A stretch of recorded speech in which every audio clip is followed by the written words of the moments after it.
Hello, this video is about the finding a donor process and the intense and constant anxiety that you probably feel during it. And everyone says to you, wow, you're so positive, you're doing so well. But actually it's just terrifying and you're constantly wondering if it's ever going to happen. Well, I'm here in hospital and it is actually happening. Did find a donor. There's more and more of them in the world, so spread the word as much as you can. But essentially the process, as far as I can tell, because there's a lot goes on behind the scenes and they keep telling you that and you think, but what's going on behind the scenes? And it's them contacting every register in the world. There's not just one.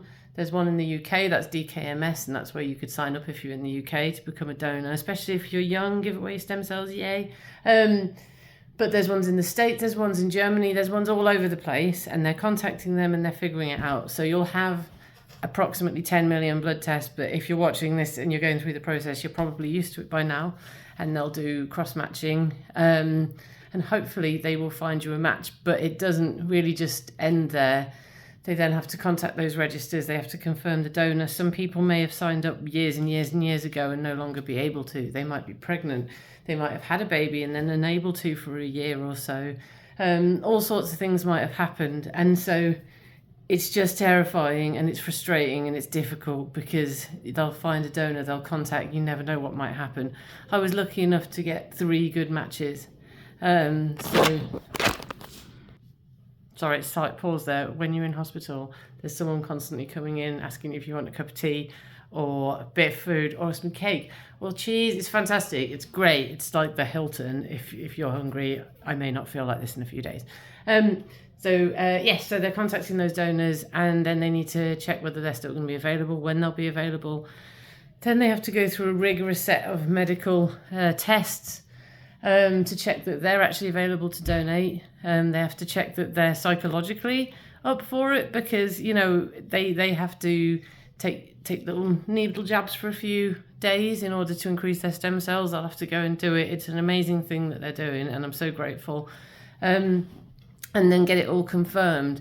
So mine took about 6 months to get there, which felt like forever.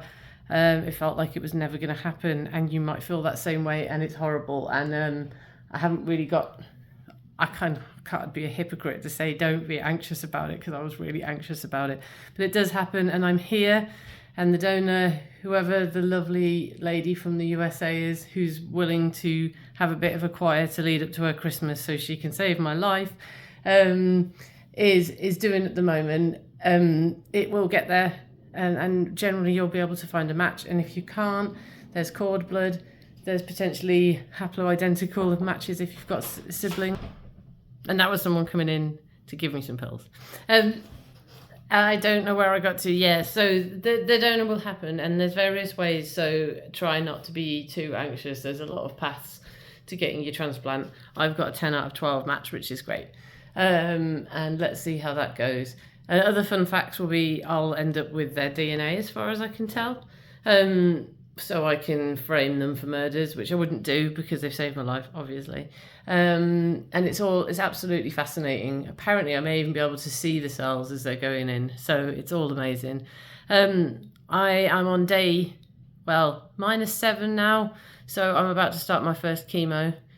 So here goes nothing, and I'll make some more videos soon. Thanks, bye.